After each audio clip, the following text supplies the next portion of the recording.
शुक्रिया जानकारी देने के लिए। आपकी बात बिल्कुल ठीक है, क्योंकि इंदौर में ऐसी शर्मनाक घटना हुई है जिसके बारे में बताते हुए भी शर्म आ रही है कि हमारे देश में ऐसा हो रहा है कि पूरी भीड़ जो है वो पत्थर लेकर दौड़ रही है हेल्थ स्वास्थ्य कर्मियों के पीछे पीछे, और वो किसी तरह से जान बचाकर भाग रहे हैं। एक बात सभी को ये समझ लेनी चाहिए कि सिर्फ शक हो जाए कि आप कोरोना से संक्रमित किसी से मिले हैं, उस परिस्थिति में भी सरकार की ये जिम्मेदारी बनती है, उसका फर्ज बनता है कि वो आपके मोहल्ले तक आए, आपके घरों तक आए और आपका सैंपल टेस्ट ले।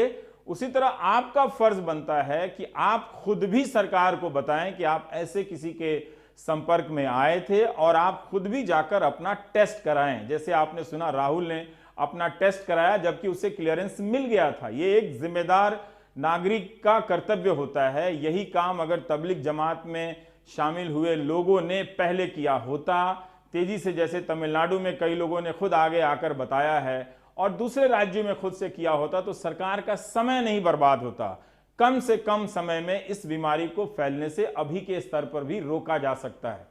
इसलिए इसमें किसी को भी किसी प्रकार की साजिश की बू नहीं आनी चाहिए।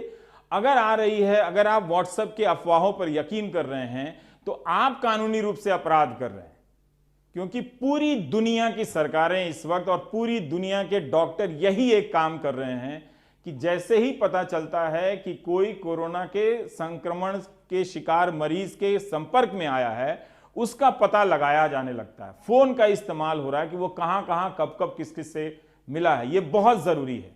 इंदौर में स्वास्थ्य कर्मियों के साथ एक नहीं दो घटनाएं हो गई हैं और ये शर्मनाक स्थिति है। अनुराग द्वारी की ये रिपोर्ट देखिए। हल्के नीले रंग के बरसाती जैसे कपड़े पहने दो स्वास्थ्यकर्मी चलकर आते हैं। भीड़ सामने खड़ी है, उन्हें खदेड़ती है, फिर अचानक पीछे से भी पत्थर फेंकने लगती है।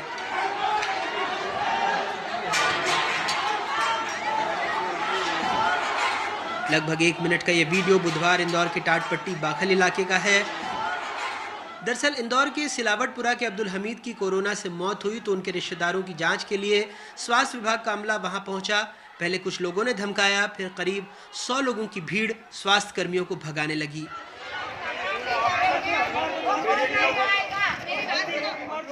बाद में पुलिस वाले पहुंचे, मनाया, धमकाया, तब जाकर मामला शांत हुआ।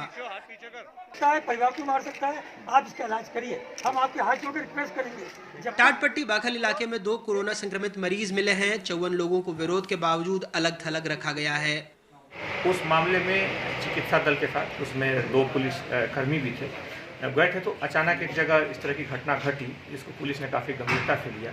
तत्काल उसमें प्रकरण पंजीबद्ध करके जो उसके मुख्य आरोपी, उसमें जो 4 लोग थे जिनका इस घटना के पीछे मुख्य रोल था, उन 4 लोगों को पुलिस ने गिरफ्तार भी कर लिया है। इसमें कुछ अन्य लोगों को भी वीडियो फुटेज के माध्यम से पहचान की जा रही है और उनके विरुद्ध भी कार्रवाई की जाएगी। जो हमारे डॉक्टर्स हैं, हमारी हेल्थ की टीम्स हैं, हमारे पुलिस के कर्मचारी हैं, हमारे रेवेन्यू के हैं, अन्य डिपार्टमेंट्स के लगे हुए हैं, ये सब बेचारे दिन रात मेहनत कर रहे हैं यहाँ इस शहर की जनता के स्वास्थ्य को बचाने के लिए। इनके साथ कोई बदतमीजी होगी, ऐसे लोगों के खिलाफ तत्काल FIR होगी, तत्काल उनकी गिरफ्तारी इसमें भी हो रही। टाटपट्टी बाखल में जिसने FIR की थी वो कोई मैकेनिक, कोई गैरेज वाला है, वो आइडेंटिफाई हो गया, उस आदमी को 2 आइडेंटिफाई हो गए हैं, तो तत्काल हम लोग अभी FIR हो चुकी होगी और गिरफ्तार करके जेल भेज देंगे उसको।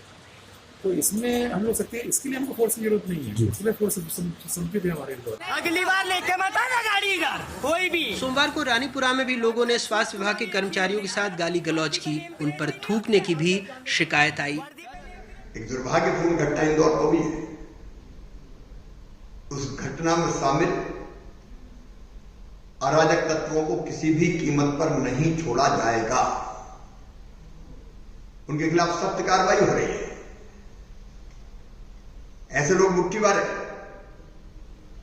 लेकिन पीड़ित मानवता को बचाने के लिए आपके काम में अगर कोई बाधा डालेगा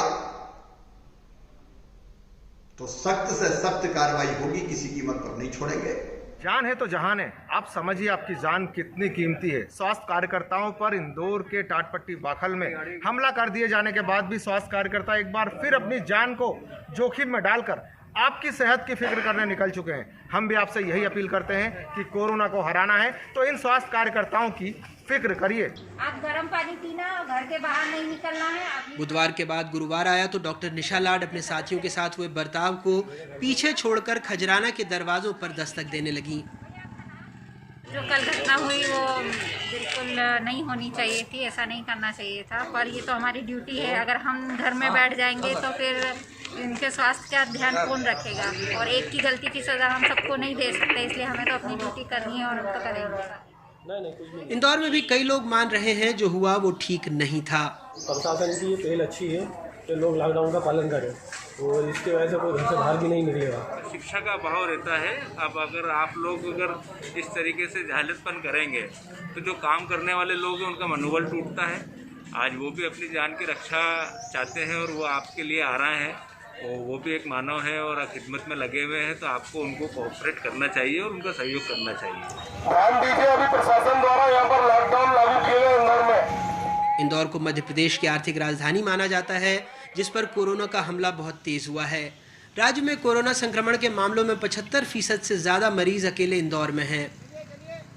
देश का सबसे स्वच्छ शहर इंदौर इन दिनों अपनी स्वच्छता के अलावा कोरोना वायरस के बढ़ते संक्रमण के मामलों को लेकर भी जाना जा रहा है। वैसे स्वास्थ्य कर्मियों पर हमले की तस्वीरें तो सबने देखी। एक तस्वीर जनता कर्फ्यू वाले दिन भी इंदौर से ही आई थी, जब प्रधानमंत्री के आह्वान पर लोग खुद घरों में बंद रहे। शाम को कृतज्ञता ज्ञापित करने घरों से थाली बजाई, तब इंदौर में जुलूस निकला। पार्टी के बड़े नेता कैलाश विजयवर्गीय के घर के बाहर लोग बड़ी तादाद में न सिर्फ इकट्ठा हुए बल्कि जश्न जैसा माहौल बना दिया। मध्य प्रदेश में कोरोना संक्रमण के जितने मामले हैं उसमें से 75% से ज़्यादा इंदौर में है। बावजूद इसके लोग स्वास्थ्य कर्मियों से भिड़ रहे हैं, तो इसकी एक बड़ी वजह व्हाट्सएप यूनिवर्सिटी से फैलाई जा रही अफवाह भी है, जिसमें ये तक कहा जा रहा है कि प्रशासन के लोग लोगों को ले जाकर उन्हें संक्रमित इंजेक्शन लगा देंगे और वो कोरोना से संक्रमित हो जाएंगे। हालांकि पुलिस ने अब व्हाट्सएप यूनिवर्सिटी के इन फर्जी प्रोफेसरों के खिलाफ भी कार्रवाई शुरू कर दी है। इंदौर से हेमंत, समीर और भोपाल से कैमरा पर्सन रिजवान खान के साथ अनुराग द्वारी, एनडीटीवी इंडिया।